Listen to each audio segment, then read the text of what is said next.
Prime time में हम बात करेंगे। हमारे साथ संबित पात्रा जी हैं, प्रवक्ता बीजेपी के, प्रियंका चतुर्वेदी कांग्रेस प्रवक्ता, पद्मा राव जी हैं, पहली बार आप आई हैं, वरिष्ठ पत्रकार, आपका विशेष रूप से स्वागत है। केटीएस तुलसी साहब हैं, सुप्रीम कोर्ट के वकील हैं। संबित पात्रा जी, आपका नीला कुर्ता देखकर मुझे नीलकंठ याद आ रहे हैं। कितना विष का प्याला पिया ये तो मुझे मालूम नहीं है। क्लीन चिट कैसे दे दिया? इसका मतलब वसुंधरा राजे को अभी क्लीन चिट नहीं है ना? नहीं, जब डॉक्यूमेंट्री जमा नहीं है, तो जब आप खुद डॉक्यूमेंट के बारे में श्योर नहीं है, छोड़िए पत्रकारों को, तो आपने उनको क्लीन चिट कैसे दे दिया? अमेंडमेंट होगा इस स्थितियों में। अमेंडमेंट ये है कि आपने कहा कि हमने इनकार नहीं किया है कि वहाँ हलफनामा जमा है। हमने कहा है कि ना हमें पता है, ना हाँ ना आप जानना चाहते हैं? नहीं, क्यों नहीं जानना चाहते? कैसे जानेंगे फिर? किसी प्रकार से विटनेस ने जज के सामने कोई बयान दिया है ना? नहीं सर, अगर वो कागज वहां पे जमा है तो वो भी उतना ही अपराध बनता है जितना जाके उसके इजलास में आपने ये कागज जमा है कि नहीं ये किसको पता है? क्योंकि उसके फैसले के आधार पे लिखा हुआ है। उस फैसले में कहां लिखा? तो आप फैसले के आधार पर है। पद्मा जी तो वही कह रही है। नाम नहीं, सुषमा जी, एक फ्यूजिटिव आदमी का उससे मिलना, सुषमा जी का उससे मिलना और प्रियंका गांधी का उससे मिलना, दोनों गलत है या दोनों सही है? फर्क है, दोनों में फर्क है। आप फर्क करेंगे उनके रिश्तेदारियों से करेंगे? सुषमा स्वराज की क्या रिश्तेदारी हो गई? फिर आप एक्सेप्ट कर रहे हैं कि उनके? नहीं, सुषमा जी जब फॉरेन मिनिस्टर के बतौर फॉरेन मिनिस्टर बतौर फॉरेन मिनिस्टर गए थे तो स्वाभाविक रूप से जब 100 लोग वहां आए और बारी बारी सब मिल रहे थे तो इनको भी मना नहीं है। क्योंकि वो हमारे देश के भगोड़े हैं, वहां तो भगोड़े नहीं है। कुछ कन्विंसिंग लग नहीं रहा संबित भाई। आके मिल गए, जम नहीं रहा। गांधी परिवार, डेट और तारीख या आप मिलने वाले के बैकग्राउंड से आप सही गलत का पैमाना फर्क नहीं कर सकते। नहीं, क्यों नहीं? अगर प्रियंका गांधी का मिलना गलत है तो सुषमा स्वराज का भी मिलना गलत है। एक ही अकेला प्रवक्ता कम योद्धा संबित पात्रा, मतलब क्या जूझ रहे हैं, मैं आपको देख रहा हूं, गजब। जेटली जी कह रहे हैं कि कोई टेंटेड नहीं है। बहुत छोटा सवाल है सर। नहीं रवि जी, पहले तो आपने मुझे योद्धा कहा। देखिए, उस व्यक्ति को योद्धा बनने की आवश्यकता नहीं है जो सत्य के साथ लड़ता है। सत्य के साथ बहुत ही सहज लड़ाई हो जाती है। मैंने सिर्फ योद्धा कहा, मैंने सत्यवान नहीं कहा आपको, हरिश्चंद्र भी नहीं कहा, मैं एक सत्य के पार्टी के साथ खड़ा हूं ना, इसीलिए बहुत सहज तरीके से जूझ नहीं रहा नहीं है कि आप सत्य के साथ खड़े हैं। हो रहा है। बहुत लोग कह रहे हैं कि बीजेपी बैकफुट पे है, बीजेपी बैकफुट पे है। अरुण मैं जेटली आपके शो से कहता हूं कोई बैकफुट पे नहीं है, हम फ्रंट फुट पे खेल रहे हैं। रवीश जी, एक मैंने नहीं कहा कि आप बैकफुट पे हैं। नहीं, मैं तो तारीफ कर रहा हूं कि इतने आरोप लग गए, अभी तक आप फ्रंट फुट पे हैं। हम फ्रंट फुट पे मतलब कई बार लगता है कि जब जैसे हम लोग बचपन में क्रिकेट खेलते थे ना, तो पहले गेंद खा लेंगे तो हम हमेशा के लिए पीछे हट जाएंगे। संबित साहब, अब ऐसा है कि आपने मेरी तारीफ की, आपने भी मेरी तारीफ की, हम दोनों के शुक्रियाओं का भी आदान प्रदान हो जाए। वो बचपन के क्रिकेट मैच की याद मत दिलाइए कि पहली गेंद पर आउट होकर विकेट हम लोग नहीं छोड़ते थे, कि ये ट्राई बॉल था, ठीक है? ये मत, तो एक इमोशन को आप स्कैम का नाम मत दीजिए। देखिए, ये मानवीय आधार और इमोशन, मतलब आप क्या कर रहे हैं? मैं डिक्शनरी देखूंगी, क्या पढ़ना है? Political science. सबसे बड़ी बात है कि क्या कटघरे में खड़े होकर टेस्टिफाई करके वो आई हैं कोर्ट के वकील, मतलब जज के सामने? देखिए, हमने अभी शुरू में बताया संबित भाई कि वो लंदन गई थी, अगस्त 2011 में लंदन गई थी, वहां पर थी, और ये भी पता चल रहा है कि वो रुकी वहां पर, वो ठीक है रुकी हैं, और वकीलों के सामने उन्होंने दस्तखत किए हैं। इमोशंस में क्या होता है कि इमोशंस में मतलब किसी और धरातल पे थी और वो दस्तखत कर दी। आप वसुंधरा राजे को सामने तो लाइए, सवाल तो हम कर लेना, वो तो सामने ही नहीं आ रही है। अभी आप लोकतंत्र आपातकाल मना रहे थे, लोकतंत्र का आदर कर रहे थे, ये भी लोकतंत्र का तकाजा है कि वो सामने आ जाए, हम 4 सवाल पूछ लें उनसे। नहीं, आपने सवाल पूछा है, हम लोग जवाब दे तो रहे हैं, हम लोग सब जवाब दे रहे हैं, कोई जवाब से पीछे नहीं भाग रहा है। नहीं, और उन्होंने भी जवाब दिया है। आप हैं, लेकिन सवाल का जवाब नहीं मिल रहा है ना संबित दिया ना, उन्होंने 2 जवाब व्यक्तिगत रूप से दिया, सही या गलत। मैं दोनों पक्षों से बोल रहा हूं, आपका पक्ष भी रख रहा हूं, उनका पक्ष भी रख रहा हूं कि अभी कुछ साबित नहीं हुआ। संबित भाई, आप एंकर थोड़ी हैं जो दोनों का पक्ष रखेंगे। नहीं, अभी कुछ साबित नहीं हुआ, मेरे सवाल का जवाब दोनों होता है। संबित भाई, मैं आपसे जानना चाहता हूं कि किस मंत्री का बयान आपको बुरा लगा, गिरिराज सिंह का या साध्वी निरंजन ज्योति का? देखिए, गिरिराज जी का बयान तो मैं नहीं सुना हूं, मगर आज सुबह से जिस प्रकार से साध्वी जी के बयान को बार बार टेलीविजन चैनल में दिखाया जा रहा है, स्वाभाविक रूप से मैंने उसे सुना है।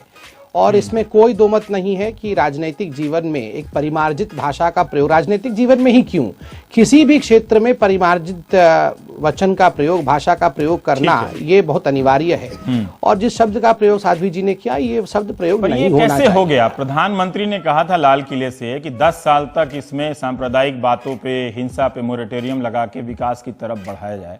अब आप ही लोग उनकी बात या तो नहीं मानते हैं या नहीं समझ सके, वो भी दिल्ली में वो इस तरह का बयान दे रही हैं। गिरिराज सिंह का मैं बता सकता हूं, मैं आपको सुना भी दूंगा आप कहेंगे तो, वो ये अरविंद केजरीवाल की तुलना मारीच से कर रहे हैं।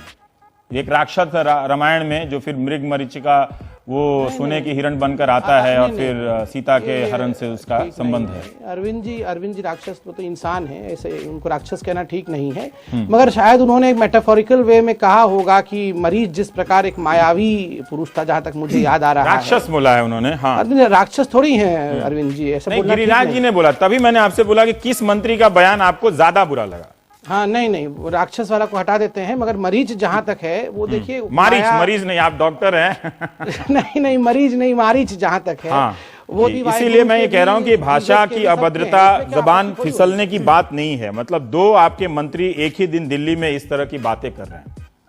देखिए, बहुत बड़ी बात यह है कि पार्टी ने संज्ञान में लिया, खुद मंत्री को भी लगा कि यह उचित भाषा का प्रयोग नहीं हुआ। हाँ। त्वरित रूप से सदन के पटल पे क्षमा याचना की। सदन का जो काम गाली दिए है, तो गाली वाले पे तो ठीक है, उन्होंने रामजादे के समानांतर एक गाली दी जिसके लिए माफी मांगी। क्या उन्होंने इस बात के लिए भी माफी मांगी है कि जो मुसलमान हैं, ईसाई हैं, वे सभी राम की संतानें हैं?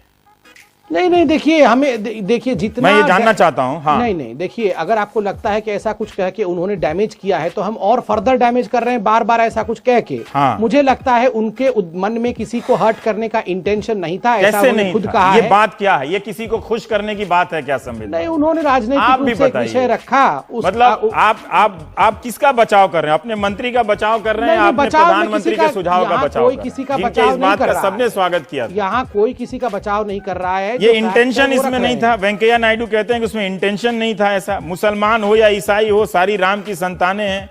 देश को मानने वाले की सरकार चाहिए। सुनिए ना रवि, जो ये नहीं मानते, देश को नहीं मानते, ये कहा उन्होंने। ये बहुत सारे ब्यूरोक्रेट आशीष जोशी के निकाले जाने का इंतजार कर रहे थे। ये कौन लोग हैं? ये बहुत सारे ब्यूरोक्रेट। देखिए संबित साहब, बहुत राज्यों में अधिकारियों के खिलाफ आरोप हैं। मैं कह रहा हूं कि वो भ्रष्ट हो सकते हैं कथित रूप से। मुझे एक बात बताइए कि इतने सारे अधिकारियों के खिलाफ चुन चुन कर यही मिल रहे हैं क्या? सतर्कता विभाग का जो चीफ है उसके खिलाफ एफआईआर एसीबी में हो रही है, एसीबी कहीं किसी और के खिलाफ एफआईआर हो रहा है। ये क्या है? मैं नहीं कह रहा कि आरोप नहीं है, आप जांच नहीं कीजिए। व्यापम घोटाला हुआ, वहां तो कोई किसी अधिकारी के खिलाफ क्या चार्ज हुआ? कौन जेल गया वहां पर? किसके खिलाफ एफआईआर हुई? ठीक है, इस तरह की बात है। ये चुन चुन के कि एक आदमी, जो आपने आशीष जोशी का उदाहरण दिया, आपने सांगी का उदाहरण नहीं दिया कि आशीष जोशी क्या वहां के मॉनिटर हैं कि वो उनको हटाया गया तो सारे अधिकारी उनके पास गए? ठीक है, आपने एक सवाल का जवाब नहीं दिया। मैं ये पूछने वाला था, ये शराब पकड़ी गई, 2 लाख रुपया पकड़ा गया, कोई अधिकारी 20 साल से नौकरी में है, उसके अकाउंट में 27 लाख रुपया नहीं हो सकता है क्या? है, मैं रिक्वेस्ट करूंगा कि आपका चैनल फोन लगाए मुझे दोबारा। चाहिए आवाज तो टीवी से तो सुन ही रहे ना, इससे बोल लीजिए। हाँ, 1 महीने की रवि जी, मुझे एक ऑब्जेक्शन है, बार बार मेरे फोन लाइन को काट दिया जा रहा है और आपका भी। संबित भाई, आप भी जानते हैं टीवी में कट जाता है, गजब है भाई। ड्रामा का भी एक लिमिट होता है संबित भाई, आप जानते हैं अच्छी तरीके से। नहीं, ड्रामा का लिमिट नहीं है। ड्रामा कर रहे हैं आप, और क्या कर रहे हैं? आपको पता है कि टेलीविजन में सिग्नल कट जाता है, आप काट दिया जा रहा है, और कोई मुझे काम नहीं है कि हम आपको काट दे रहे हैं। गजब हाल है। बोलिए ना, 5 मिनट बोलिए। आप जानते हैं अच्छी तरह से, हमको और कोई काम नहीं है क्या? सवाल पूछा जाता है और हर बार आप जवाब दीजिए। आपका कट गया तो आप लगाइए ना साहब, आपके पास जवाब नहीं है क्या? आप इतनी बड़ी पार्टी हैं, 70-75 प्रवक्ता हैं आपके, आपको कौन लाइन काट लगा? गजब बात करते हैं। बोलिए, मैं नहीं टोकने वाला। पूरा देश देख रहा है। देश कुछ नहीं देख रहा है। आपसे मैं सवाल पूछ रहा हूं, आप उस सवाल का जवाब दे दीजिए। देश को टीवी से नहीं दिख रहा है। अगर देश को ये भ्रम है कि उसको टीवी से दिख रहा है और एंकर और प्रवक्ता के बोलने से, तो मैं देश को बोल रहा हूं कि वो देखते रहे। गलत बात है। जो आप कहना चाहते थे आप कहिए, लेकिन कोई जानबूझ के नहीं काटा है। संबित भाई, आप जानते हैं। प्लीज नहीं रवि जी, प्लीज, मैं ऐसा क्या बात करते हैं आप भी? नहीं हूँ, आज कह रहा हूँ तो तत्थों के साथ कह रहा हूँ। कोई तथ्य उत्थ्य नहीं है आपका, कोई हम लोग कोई जान के लाइन नहीं काटे, कट जाता है भाई। चलिए सुनिए। हाँ, सुन लीजिए आप आशुतोष जी, और आप इतना बेचैन मत होइए, जवाब दे दीजिए। एक सेकंड। नहीं, मैं बेचैन नहीं हूँ। आप लोग चाहते हैं कि अब इतना 5 मिनट आपने इस पे ले लिया बिना मतलब का। आप जानते हैं कि कट जाता। ठीक है, अब मैं बोल सकता हूँ? हाँ बोलिए। बोली, मोदी जी नहीं जानते मैं कौन से मिट्टी का बना हूँ। वो मनोवैज्ञानिक रोगी हैं, वो कावर्ड हैं। नहीं, इसमें देखिए, उन्होंने कि इमरजेंसी देखिए आप 5 मिनट PM नहीं के बोलेंगे, आपने कहा था। कार्यालय को सुन लीजिए, बैन- आप सुन लीजिए पूरा, सील करने की बात आप पूरा थी। सुन लीजिए, उसके हाँ। बाद आप पूरा सुन लीजिए, उसके बाद आप प्लीज टोकिएगा, बोलने मत दीजिएगा, मुझे परेशानी नहीं है, पूरा सुन लीजिए। नंबर 1, राजस्थान के मुख्यमंत्री ने उफ तक नहीं किया। दिल्ली के मुख्यमंत्री को लग रहा है संघीय ढांचे पर बहुत बड़ा खतरा आ गया, फर्क है इसमें। दूसरी बात, आपने कहा कि आशीष जोशी जो कि एक ब्यूरोक्रेट है, उन्होंने क्यों कंप्लेन किया और बाकी सारे ब्यूरोक्रेट्स कंप्लेन क्यों कर रहे हैं, शायद ये सब मिले हुए। नहीं, वो मैं बोल रहा हूं, सारे छोड़िए आशीष जोशी के पास को। क्यों गए? सुनिए तो मेरी बात, वो सारे आशीष जोशी के पास कौन क्यों गए? हाँ, आप देखिए फिर इंटरफियर, आपने कहा आप बोलिए मैं इंटरफियर नहीं करूंगा, हाँ। फिर इंटरफियर, सुन लीजिए मैं बता रहा हूं, फिर आप इंटरफियर करिए। तो काफी सहनशीलता तो है कि हम पांचों लोग यहाँ पर बैठे हुए हैं, वो आगे आगे पता चलेगा, पर कुछ जरूरत से ज्यादा बात को नहीं खींच दी गई क्या? देश की कैसे बदनामी हो जाती है, मुझे ये बात समझ में नहीं आती। नहीं, जैसे हम पांचों लोग इतने सहनशीलता के साथ बड़े प्यार से बैठे हुए हैं, वैसा पूरा देश भी सहनशीलता के साथ खड़ा है। और जिस प्रकार से हिंदी में कहावत है, बात का बतंगड़, यहाँ बात नहीं है, बतंगड़ बन रहा है। तिल का ताड़, तिल नहीं है, ताड़ बन रहा है। पर निजी बातचीत में हम लोग तो कहते ही हैं, कई लोग कहते हैं कि कहीं चला जाए। नहीं, वो सारे लोग जो भारत से बाहर गए हैं, वो क्या देश को बदनाम करने गए? नहीं, ऐसी उनके बात जाने नहीं। से देश बदनाम नहीं हुआ होगा।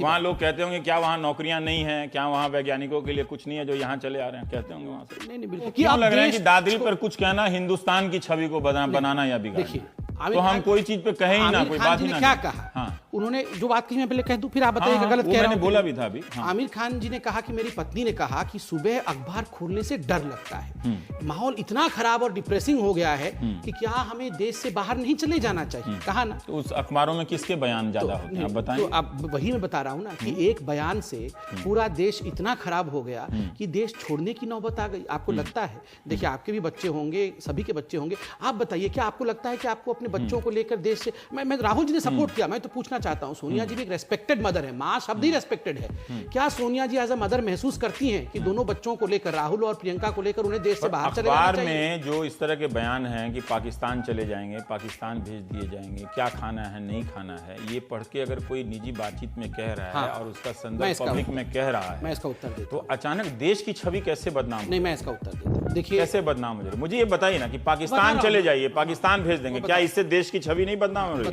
आप इतना बता दीजिए, आमिर खान के बयान से अगर देश की बदनामी होती है तो ये पाकिस्तान भेजने वाले बयानों से देश का क्या होता है? नाम होता है देखिए कि हम पाकिस्तान का टूरिज्म प्रमोट कर रहे हैं, क्या होता है? देखिए आमिर खान जी के बयान से देश का क्या होता है मैं तो नहीं जानता हूं, मगर पूरे विश्व में आमिर खान एक साधारण व्यक्ति तो है। आप लोग सरकार पे क्यों दिल पे ले लेते हैं? जैसे अरुण शौरी ने आलोचना की प्रधानमंत्री की, जुबान से बोल रहे हैं, उनके बहुत सारे शब्दों से मैं भी इत्तेफाक नहीं रखता कि इस तरह से नहीं बात बोलना चाहिए, बिल्कुल नहीं। लेकिन उन्होंने कहा कि मेरा बेटा जो शारीरिक रूप से चुनौतियों का सामना कर रहा है ना, विशेष रूप से सक्षम है बेटा, उसको भी निशाना बनाया। बीजेपी का नहीं, लेकिन सोशल मीडिया, आप हर बात की आलोचना को, असहिष्णुता को आप अपने दिल पे क्यों ले लेते हैं? नहीं, ये आप क्यों ले लेते हैं कि देश की बदनामी हो रही है? देश में तो है ही, आप देख लीजिए। आप मुझे रवीश जी थोड़ा सहिष्णु होकर सुन भी लीजिए, सुन रहा हूं तो मुझे बताइए ना, आप अपने ऊपर क्यों ले लेते हैं? सोशल मीडिया में किसने क्या कहा, ये बीजेपी का काम है? ये भी असहनशीलता का पार्ट है ना। वो अगर उसकी आइडियोलॉजी आपसे मिल जाए, वो आपका फोटो लगा के इस तरह की बातें करते विगत 7 महीना में आप क्यों अपने ऊपर ले लेते हैं? उन्होंने याद कर रहे हैं तो पीछे की जो बीजेपी प्रवक्ता ने कहा है कि ये तो छोटी मोटी घटनाएं हैं, छोटी मोटी नहीं, ऐसा तो नहीं,